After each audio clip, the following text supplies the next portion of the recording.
Welcome to my YouTube channel. I am Akhilesh और आज मैं आपको सिखाऊंगा प्रेजेंट इंडेफिनिट टेंस का passive voice. Present indefinite tense पे पैसिव वॉइस का मैंने एक क्लास ऑलरेडी दे दिया। उसमें मैंने आपको affirmative, negative, interrogative and negative चारों का पैसिव कैसे बनाते हैं एक ही क्लास में मैंने बताया है। लेकिन मैं आपको पैसिव वॉइस सिखाना चाहता हूँ, पढ़ाना नहीं चाहता हूँ, मैं आपको सिखाना चाहता हूँ। इसलिए मैं आपको हर एक टॉपिक पे अलग अलग मैं आपको क्लास दे रहा हूँ। अफर्मेटिव पे अलग क्लास दूंगा, फिर निगेटिव पे, फिर इंटेरोगेटिव पे, फिर इंटेरोगेटिव एंड निगेटिव पे, सबका मैं अलग अलग क्लास दूंगा आपको, ताकि पैसिव वॉइस को आप अच्छे से समझ पाएँ। ठीक है, चलिए मैं क्लास शुरू करता हूँ। देखिए आज का हमारा टॉपिक है कि प्रेजेंट इंडेफिनिट टेंस का पैसिव वॉइस सीखेंगे, लेकिन अफर्मेटिव का passive voice, affirmative sentence. Affirmative sentence होगा तो उसका पैसिव वॉइस कैसे बनाएंगे। सबसे पहले मैं आपको फार्मूला दिखाता हूँ कि पैसिव वॉइस कैसे बनाना है। देखिए एक्टिव वॉइस का स्ट्रक्चर कैसा होता है अफर्मेटिव को। देखिए सबसे पहले एक्टिव वॉइस में क्या होता है, सब्जेक्ट लिखते हैं आप, फिर मेन वर्ब होता है। अब देखिए मेन वर्ब में अगर सब्जेक्ट आपका बहुवचन होता है, प्लूरल सब्जेक्ट होता है, तो मेन वर्ब में यस या ईएस या आईईएस कुछ नहीं लगता है। लेकिन अगर आपको यही सब्जेक्ट सिंगुलर होता है, सब्जेक्ट जब सिंगुलर होता है तो मेन वर्ब में या तो यस लगा होगा, या तो ईएस या तो आईईएस, तीनों में से कोई ना कोई लगा हुआ हमेशा आपको मिल जाएगा। ठीक है, तो एक्टिव वॉइस में सब्जेक्ट होता है, मेन वर्ब में यस या यस हो भी सकता है, नहीं भी हो सकता है, उस सब्जेक्ट के ऊपर डिपेंड करता है। उसके बाद ऑब्जेक्ट होगा, उसके बाद अदर वर्ड होगा। ठीक है, ये एक्टिव वॉइस की स्ट्रक्चर है। लेकिन पैसिव वॉइस हम कैसे बनाते हैं, देखिए पैसिव वॉइस बनाने के लिए आपको क्या करना है, जो यहाँ पे ऑब्जेक्ट लिखा है, ऑब्जेक्ट को आपको बना देना है सब्जेक्ट। इसे लिखा मैंने फॉर्मूला लिखा कि ऑब्जेक्ट को सब्जेक्ट बना देना है। जो ऑब्जेक्ट है इस ऑब्जेक्ट को आपको सब्जेक्ट बना देना है, मतलब सब्जेक्ट के रूप में आपको लिख देना है। उसके बाद ऑब्जेक्ट को सब्जेक्ट हो गया, उसके बाद देखिए फिर क्या करना है, सब्जेक्ट के अनुसार कोई भी एक हेल्पिंग वर्ब लगाना है। Helping verb is, am, are, तीनों में से किसी एक का प्रयोग करना है हमेशा। जीवन में कभी भी अगर प्रेजेंट इंडेफिनिट टेंस हो उसका पैसिव आपको बनाना है तो हमेशा इज, एम, आर का प्रयोग होता है। ठीक है, तो इस सब्जेक्ट के अनुसार इज, एम, आर तीनों में से कोई एक ले लेना है। उसके बाद तुरंत इस वर्ब का जो भी पहले जो मेन वर्ब आया था इस वर्ब का थर्ड फॉर्म लिखना है, क्योंकि पैसिव वॉइस का मतलब ही होता है मेन वर्ब का थर्ड फॉर्म। बिना मेन वर्ब का थर्ड फॉर्म का पैसिव वॉइस होता ही नहीं है। ठीक है, तो मेन वर्ब का थर्ड फॉर्म लगा देना है। मेन वर्ब के थर्ड फॉर्म के बाद आपको तुरंत एक प्रीपोजिशन लगाना है, बाई। कहोगे सर जिंदगी भर बाई ही लगेगा, नहीं, जिंदगी भर बाई नहीं लगेगा, मतलब हमेशा बाई नहीं लगता है।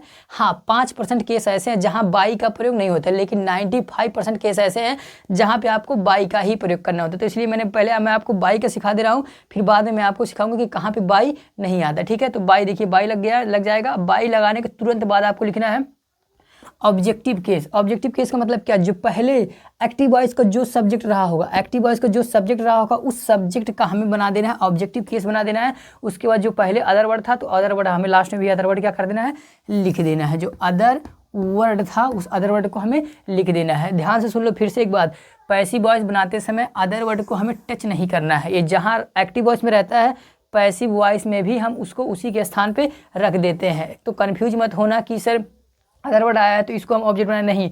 जहाँ प्रीपोजिशन के बाद कोई शब्द आएगा तो उसको आपको टच नहीं करना है, हमें सिर्फ डायरेक्ट ऑब्जेक्ट से काम होता है। मतलब जो मेन वर्ब के बाद जो नाउन या प्रोनाउन होते हैं वही हमारे ऑब्जेक्ट होंगे। और ऑब्जेक्ट का मतलब आप समझते होंगे बेहतर तरीके से कि सर वह शब्द ऑब्जेक्ट कहलाते हैं जो काम को रिसीव करते हैं, काम का प्रभाव जिस पर पड़ता है उसे क्या कहते हैं, ऑब्जेक्ट कहते हैं। ठीक है, अगर अभी तक आपको ऑब्जेक्ट समझ में नहीं आया है तो पैसिव वॉइस समझना आपके लिए बहुत ही कठिन हो जाएगा। ठीक है, तो ऑब्जेक्ट का मतलब क्या होता है कि जो शब्द या जो नाउन या प्रोनाउन काम को रिसीव करते हैं, काम का प्रभाव जिस नाउन या प्रोनाउन पे पड़ता है उसी शब्द को, उसी नाउन या प्रोनाउन को कहते हैं ऑब्जेक्ट कहते हैं। ठीक है, तो चलिए स्ट्रक्चर हो गया। अब देखिए एग्जांपल के माध्यम से मैं आपको समझाने का प्रयास करता हूँ। पहले मैं आपको छोटे छोटे एग्जांपल दिखाता हूँ ताकि आपको अच्छे से समझ में आए कि पैसिव वॉइस बन कैसे रहा है। देखिए ये एक्टिव वॉइस का हमारा एग्जांपल है, ही लाइक्स यू। देखो यहाँ पे मेन वर्ब में यस लगा है, पहचानेंगे कैसे कि मेन वर्ब का प्रेजेंट इंडेफिनिट टेंस है। तो देखो सब्जेक्ट सिंगुलर है तो मेन वर्ब में यस लगा हुआ। देखो तो ही लाइक्स यू, वह तुम्हें पसंद करता है। चलिए इसका पैसिव कैसे बनेगा, फार्मूला देखो, फार्मूला में क्या करना है, सब्जेक्ट मेन वर्ब ऑब्जेक्ट तो हो गया, यहीं तक कि इसमें आया है। अब इसका हमें क्या करना है, पहले क्या करना है, ऑब्जेक्ट को सब्जेक्ट बनाना है। तो यह जो ऑब्जेक्ट है उसको सब्जेक्ट बनाओ। ऑब्जेक्ट कहाँ है, ये है ऑब्जेक्ट। ऑब्जेक्ट को हम बनाएंगे सब्जेक्ट, तो यू का सब्जेक्टिव केस यू ही होता है, तो ऑब्जेक्ट का सब्जेक्ट बना दिया हमने। अब इसके अनुसार क्या लगाना है, एक हेल्पिंग वर्ब लगाना है। हेल्पिंग वर्ब तो यू के साथ क्या लगता है, इज नहीं, एम नहीं, आर लगता है, तो यू के साथ हो गया आर, तो यू आर हो गया। अब उसके तुरंत बाद थर्ड फॉर्म लगाना है, तो लाइक का थर्ड फॉर्म होता है लाइक्ड, ये हो गया। अब क्या करना है सर, थर्ड फॉर्म के बाद तुरंत लगा देना है बाई हो गया। बाई के बाद क्या करना है, ऑब्जेक्टिव केस, जो पहले सब्जेक्ट था उसका पहले सब्जेक्ट क्या था, यहाँ ही था, तो ही का ऑब्जेक्टिव केस क्या होता है, हिम होता है। आपको जो सातों प्रोनाउन है उसका ऑब्जेक्टिव केस पता होना चाहिए। जैसे आई का ऑब्जेक्टिव केस क्या होता है, मी होता है। सी का ऑब्जेक्टिव केस क्या होता है, हर होता है। यू का ऑब्जेक्टिव केस यू होता है, दे का ऑब्जेक्टिव केस देम होता है, बी का ऑब्जेक्टिव केस अस होता है, ठीक है। तो इस प्रकार आपको ऑब्जेक्टिव केस पता होना चाहिए, ठीक है। चलिए, तो ये देखो बन गया पैसिव वॉइस। दूसरा एग्जांपल देखो जरा, दे बियर रेड शर्ट, दे बियर रेड शर्ट, वो लाल कपड़ा पहनते हैं, लाल कमीज पहनते हैं। चलिए इसका पैसिव देखते हैं। ऑब्जेक्ट कहाँ ढूंढो, शर्ट, ये बस ऑब्जेक्ट है नहीं, यहाँ पे ऑब्जेक्ट का काम बेटा रेड और शर्ट दोनों यहाँ पे ऑब्जेक्ट है। अगर आप ऑब्जेक्ट नहीं पहचान पाएंगे तो पैसिव नहीं बना पाएंगे, तो ऑब्जेक्ट पहचाना सीखो। मेन वर्ब के बाद, आसान भाषा, मेन वर्ब के बाद जो नाउन या प्रोनाउन आ रहे हैं वही आपके ऑब्जेक्ट होते हैं। ये तो खैर गंवार वाले भाषा हो गया, ठीक है। लेकिन आपको रियल में क्या समझना है कि काम का प्रभाव किस पे पड़ता है। जो शब्द क्या का जवाब होता है, क्या और किसी का जवाब वाला शब्द क्या होता है, ऑब्जेक्ट कहलाता है। देखो, वे पहनते हैं, पूछो क्या पहनते हैं, वे क्या पहनते हैं, तो जवाब है लाल शर्ट, तो ये हो गया तुम्हारा ऑब्जेक्ट हो गया, ठीक है। तो पैसिव बनाते समय हमें इसी को क्या कर देना है, सब्जेक्ट बनाना है, क्योंकि स्ट्रक्चर में हमारे देखो साफ सब लिखा है कि एक्टिव वॉइस के स्ट्रक्चर ये होता है, लेकिन पैसिव वॉइस में ऑब्जेक्ट को सब्जेक्ट बनाना है। ऑब्जेक्ट को सब्जेक्ट बनाने के बाद उसके अनुसार हेल्पिंग वर्ब, फिर मेन वर्ब का थर्ड फॉर्म, फिर बाय लगाना, फिर पहले जो एक्टिव वॉइस में जो सब्जेक्ट था उसका हमें पैसिव वॉइस में क्या कर देना होता है, ऑब्जेक्ट बना देना होता है, ठीक है। चलिए इसका पैसिव बनाते देखते हैं। देखो, रेड शर्ट, ये हो गया हमारा सब्जेक्ट, ऑब्जेक्ट था तो इसको सब्जेक्ट बना दिए। देखो फार्मूला जैसे कहता है ऑब्जेक्ट को सब्जेक्ट, तो ऑब्जेक्ट को सब्जेक्ट बना दिया। अब क्या लिखना है, इसके अनुसार कोई एक हेल्पिंग वर्ब लगाओ, तो हेल्पिंग वर्ब इज हो गया, क्योंकि शर्ट सिंगुलर है, तो रेड शर्ट इज। अब बियर का थर्ड फॉर्म होता है ओर्न, ओर्न, तो रेड शर्ट इज ओर्न। अब उसके बाद क्या लगाओगे, वो क्या लगाओगे, इसे क्या देखो, हेल्पिंग वर्ब के बाद थर्ड फॉर्म हो गया, थर्ड फॉर्म के बाद क्या लगाना है, बाई, तो बाई हो गया। ऑब्जेक्टिव केस जो पहले सब्जेक्ट था उसके बाद ऑब्जेक्टिव केस लिखना है, तो दे का ऑब्जेक्टिव केस क्या होता है, देम होता है। दो एग्जाम्पल नोट करो, अभी मैं आपको और एग्जाम्पल दिखाता हूँ, ठीक है। आई होप कि आपको समझ में आया होगा, फिर भी मैं आपको और एग्जाम्पल दिखाता हूँ। तो स्ट्रक्चर के अनुसार आपको काम करना है, ठीक है। पहले आपको अपना खुद का दिमाग नहीं लगाना है, पहले खुद से समझना है, उसके बाद फिर दिमाग लगाना है, स्ट्रक्चर देखना है, उसके अनुसार प्रयास करना है बनाने का, ठीक है, चेंज करने का प्रयास करना है एक्टिव वॉइस से पैसिव वॉइस, ठीक है। अब मैं कुछ सेंटेंसेस आपको और दिखाता हूँ जहाँ आप कन्फ्यूज हो सकते हैं, अदर वर्ड भी जो जिसमें आएगी। देखिए मैंने कहा he run a shop for money, पैसे के लिए एक दुकान चलाता है। He run a shop for money, अच्छा सॉरी रन नहीं होगा, रन्स होगा, मेरी ग्रामर खराब हो जा रही है। He runs A shop for money, वो पैसे के लिए एक दुकान चलाता है। अब इसका पैसिव बनाते देखते हैं। फार्मूला क्या है, ऑब्जेक्ट को बनाना सब्जेक्ट। अब ऑब्जेक्ट ढूंढो कहाँ है, फॉर मनी, ये ऑब्जेक्ट है नहीं भैया, कान खोल के सुन लो। जहाँ ये लग गया प्रीपोजिशन, फॉर क्या होता है, प्रीपोजिशन होता है, तो जहाँ प्रीपोजिशन है, प्रीपोजिशन के बाद वाले हिस्से को हमें टच नहीं करना, यही हमारे अदर वर्ड है, ठीक है। फिर से कान खोल के सुन लो, जहाँ प्रीपोजिशन आ रहा है, प्रीपोजिशन के बाद वाले शब्दों को हमें टच नहीं करना, वही होते हैं हमारे अदर वर्ड होते हैं, ठीक है। उसके पहले जो नाउन होगा वही हमारा ऑब्जेक्ट होता है। देखो, ही रन्स, वो चलाता है, पूछो क्या चलाता है, तो जवाब है ए शॉप, एक दुकान, ये हमारा ऑब्जेक्ट है, ठीक है। यह क्या है, मनी क्या है सर, मनी प्रीपोजिशन का ऑब्जेक्ट है, प्रीपोजिशन का ऑब्जेक्ट है, तो हमें प्रीपोजिशन के ऑब्जेक्ट को टच नहीं करना होता है, हमें वर्ब के ऑब्जेक्ट से पैसिव बनता है, ठीक है। चलिए इसका पैसिव बनाते हैं। ऑब्जेक्ट हमें मिल गया है, अब चलो पैसिव बनाते हैं। तो ए शॉप सिंगुलर सब्जेक्ट, ए शॉप, अब इसके अनुसार हेल्पिंग वर्ब लगेगा is, A shop is. Run का थर्ड फॉर्म लगाओ, रन का थर्ड फॉर्म रन ही होता है, तो ए शॉप इज रन। अब रन मेन वर्ब के थर्ड फॉर्म के बाद बाई लगेगा, बाई। ही का ऑब्जेक्टिव केस लगाओ, हिम हो गया। अब अच्छा फुल स्टॉप क्यों आ रहा है, अभी तो किसके लिए, पैसे के लिए ना, तो फॉर मनी। देखो अदर वर्ड से हमें मतलब नहीं है बेटा, कान खोल के सुन लो, ठीक है। अदर वर्ड जहाँ एक्टिव वॉइस में रहते हैं, पैसिव वॉइस में भी हम उनको वहीं पे रख देते हैं, ठीक है। हमें बस सिर्फ मतलब किससे होता है, ऑब्जेक्ट से। ऑब्जेक्ट को सब्जेक्ट बनाएंगे, ठीक है, फिर उसके अनुसार हेल्पिंग वर्ब लगाएंगे, फिर हेल्पिंग वर्ब के बाद थर्ड फॉर्म लगाएंगे, थर्ड फॉर्म के बाद बाई लगाएंगे, बाई के बाद हम जो पहले सब्जेक्ट होगा उस सब्जेक्ट का ऑब्जेक्टिव केस बना देंगे, ठीक है। यही हो रहा है ना यहाँ पे। एक और एग्जाम्पल देखो, मैंने कहा I respect you, I respect you, मैं आपका सम्मान करता हूँ, आई रिस्पेक्ट यू, मैं आपका सम्मान करता हूँ। चलिए इसका पैसिव बनेगा, पहले आप खुद प्रयास करो। सब्जेक्ट ये है, ये मेन वर्ब है, ये हमारा ऑब्जेक्ट है, ठीक है। तो ऑब्जेक्ट को क्या करना है, हमें सब्जेक्ट बनाना है। लो ऑब्जेक्ट को आया यहाँ बन गया सब्जेक्ट। कहोगे सर यहाँ भी यू, यहाँ भी यू, हाँ बेटा यू का सब्जेक्टिव और ऑब्जेक्टिव के दोनों सेम होता है, ठीक है, तो इसलिए ये हो गया। अब यू के अनुसार हेल्पिंग वर्ब लगाओ, तो आर हो गया, सो यू आर हो गया।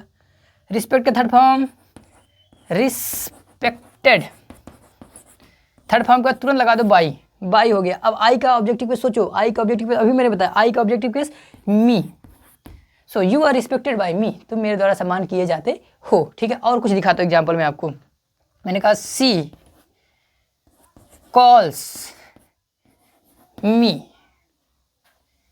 सी कॉल्स मी, वह मुझे बुलाती है। सी कॉल्स मी, वह मुझे बुलाती है। खुश की औरत गधे भोजन करने के लिए बुलाती है, ठीक है, वह मुझे बुलाती है। चलिए इसका सेंटेंस बनाते हैं, सी कॉल्स मी। अब इसका पैसिव कैसे बनेगा, सबसे पहले ढूंढो ऑब्जेक्ट कहाँ, सी सब्जेक्ट हो गया, ए मेन हो गया, यस लगा हुआ है, ये हमारा ऑब्जेक्ट है। तो ऑब्जेक्ट क्या बनाना होता है, सब्जेक्ट बनाना होता है। तो मी का सब्जेक्टिव केस क्या होता है, आई हो गया, ठीक है। उसके बाद देखते हैं, अब आई के साथ हेल्पिंग वर्ब क्या लगेगा, आई एम लगेगा। हेल्पिंग वर्ब के बाद क्या लगाना है, मेन वर्ब का थर्ड फॉर्म, तो कॉल का थर्ड फॉर्म कॉल्ड हो जाएगा। थर्ड फॉर्म का तुरंत लगा दो बाई, तो आई एम कॉल्ड बाई। सी का ऑब्जेक्टिव केस क्या होता है, हर होता है, ठीक है। समझ पा रहे हो, समझ में क्यों नहीं आएगा, मैं आपको पढ़ा रहा हूँ। चलिए एक दो एग्जाम्पल मैं और आपको दिखाता हूँ, फिर क्लास में ओवर करता हूँ, ठीक है। देखिए पजेसिव केस जैसे रहेंगे उनको वैसे ही रखना, उनको टच नहीं करना है आपको। ध्यान सुन लीजिए, कान खोल के, सिर्फ आई का ऑब्जेक्टिव केस मी होता है, यही बस बदल सकते हैं, ठीक है। यू का तो दोनों केस यू ही होता है, तो ये बदलने की ज़रूरत नहीं है। सी का ऑब्जेक्टिव केस हर होता है, तो ये बदल सकते हैं। ही का ऑब्जेक्टिव केस हिम होता है। दे का ऑब्जेक्टिव केस देम होता है, और देम फिर से लिख दे रहा हूँ भैया, THEM देम होता है। और बी का ऑब्जेक्टिव केस क्या होता है, तुम्हारा अस होता है, ठीक है। और ईट का ऑब्जेक्टिव केस इट ही होता है, बस। ये मतलब अगर सब्जेक्ट में रहेंगे तो ऑब्जेक्ट में ए बना देना है, अगर ऑब्जेक्ट में रहेंगे तो सब्जेक्ट में आपको ए बना देना है, ठीक है। बाकी अगर कहीं लिखा हो माई लिखा हो, तो ऑब्जेक्ट में अगर माई है तो सब्जेक्ट बनाने टाइम भी माई आएगा, क्योंकि माई के बाद कोई नाउन आएगा, ठीक है। माई हो, योर हो, आवर हो, देयर हो, हर हो, हिज हो, तो इनका जो पजेसिव केस है उनको चेंज नहीं करना है कि उनको भी चेंज कर दो आप, तो इनको चेंज मत करना, ठीक है। इनका भी मैं आपको दो एग्जाम्पल दिखा देता हूँ, क्योंकि बच्चे कभी कभी गलती कर देते हैं, क्योंकि नारेशन नहीं पढ़ रहे हैं। नारेशन में पर्सन बदलना होता है ना, एक्टिव से पैसिव वॉइस बनाते हैं, इसमें पर्सन नहीं बदलना होता, बस आपको सब्जेक्ट का ऑब्जेक्ट बनाना होता है, बस इतना करना होता है, ठीक है। चलिए मैंने कहा आई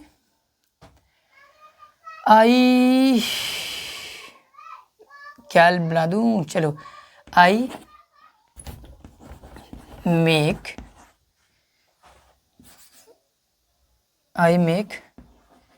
हर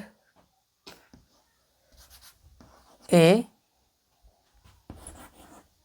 फूल। अच्छा, फूल का स्पेलिंग क्या होता है, PFOOL। आई मेक हर ए फूल, मैं उसे एक मूर्ख बनाता हूँ, ठीक है। आई मेक हर फूल, मैं उसे एक मूर्ख बनाता हूँ, ठीक है। चलिए अच्छा, इसमें पजेसिव केस नहीं लिया मैंने, पजेसिव केस लेना था भाई। चलो सॉरी, दूसरा सेंटेंस बनाते हैं। ये मत कहना कि सर जी को नहीं आ रहा था तो मिटा दिया, नहीं, उसका पैसिव बन जाता है। उसमें डबल ऑब्जेक्ट था तो उसमें दो तरह से बनता है, ठीक है, दोनों ऑब्जेक्ट लेके बनाता है। लेकिन मैं आपको अभी बेसिक क्लास सिखा रहा हूँ, इसलिए मैं आपको दो ऑब्जेक्ट वाला पैसिव अभी नहीं बना रहा हूँ। इसमें मी हर भी एक ऑब्जेक्ट था और आई भी था, ठीक है, सॉरी एक फूल भी था, तो दोनों से पैसिव वॉइस बनाया जा सकता है। पेशेंस रखो, मैं सब बात सिखाऊंगा आपको, पहले अब आसान भाषा में सीख लो, ठीक है। पजेसिव केस वाला देखो, जैसे मैंने कहा my sister cleans this room, my sister cleans this room. चलिए इसका पैसिव बनेगा, देखिए ये सब्जेक्ट आपका है, ए मेन वर्ब में यस लगा, ये आपका ऑब्जेक्ट है, ठीक है। तो ऑब्जेक्ट दिस रूम, ये आपका ऑब्जेक्ट है, दिस नहीं है, रूम नहीं है, दोनों मिलके ऑब्जेक्ट है, ठीक है। ये मत कर कि रूम ला के लगा दो या दिस अकेले लगा दो, तो गलत हो जाएगा सेंटेंस। दिस रूम दोनों ऑब्जेक्ट है बेटा, ठीक है। तो दिस रूम, अब दिस रूम मतलब एक है, जहाँ भी दिस लग गया है सिंगुलर के लिए लगता है, तो दिस के साथ इज आ गया, दिस रूम इज हो गया। क्लीन का third form cleaned, this room is cleaned. अब लगाओगे बाई, तो माई, देखो माई जहाँ लिखा है माई का माई रहेगा, माई सिस्टर, ठीक है, ये हो गया। अगला एग्जाम्पल देखिए, इसको मैं ऑब्जेक्ट बनाता हूँ एक पजेसिव केस का। मैंने कहा ही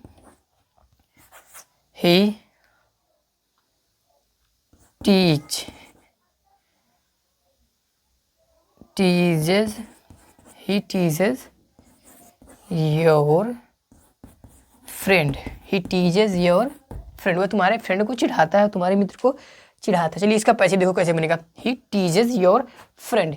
इसका पैसिव ऑब्जेक्ट क्या है, अरे भैया योर तो लिख दे, कितना गलती हो जाता है। हाँ, ही teases your friend, your he लिखा हुआ था पहले, यू नहीं लिखा था, गधे तुम्हें यू दिख रहा था, ठीक है। तो योर फ्रेंड ये हमारा ऑब्जेक्ट है, तो अब क्या बनाओगे, योर का यू कर दोगे, नहीं, जो भी पजेसिव केस है पजेसिव केस बदलने वाला नहीं है बेटा, तो योर फ्रेंड दोनों साथ रहेगा। योर फ्रेंड सिंगुलर है तो इज। अब कुछ लोग कन्फ्यूज हो जाते हैं कि सर योर देख के बहुवचन वर्ब लगा देते हैं, नहीं बेटा, मैंने आपको बहुत बार समझाया है कि ये जो पजेसिव केस है इसके अनुसार कभी भी हेल्पिंग वर्ब नहीं आता है। जो पजेसिव केस होते हैं इनके बाद जो नाउन लगे होते हैं, नाउन देखो फ्रेंड सिंगुलर है तो इसलिए इज आया, फ्रेंड में अगर ऐसा लगा हुआ तो आर लग जाता, ठीक है। तो your friend is teased by him. चलिए आई होप कि आपको अब समझ में आ गया होगा कि एक्टिव से पैसिव वॉइस कैसे बनता है अफर्मेटिव सेंटेंस का। आपको बहुत ज़्यादा कुछ करना नहीं है बेटा, बस आपको ऑब्जेक्ट अगर पहचानने आ रहा है तो आप ऐसे चुटकी में करोगे, ठीक है, क्योंकि ऑब्जेक्ट को सब्जेक्ट बना देना है, सब्जेक्ट के अनुसार एक हेल्पिंग वर्ब ले लेना है, हेल्पिंग वर्ब के बाद पहले वाले मेन वर्ब का थर्ड फॉर्म ले लेना, थर्ड फॉर्म के बाद तुरंत बाई लगाना है, बाई के बाद जो पहले सब्जेक्ट था उस सब्जेक्ट का ऑब्जेक्टिव केस लिख देना, ठीक है। तो आज का क्लास बस यहीं पर ओवर करते हैं।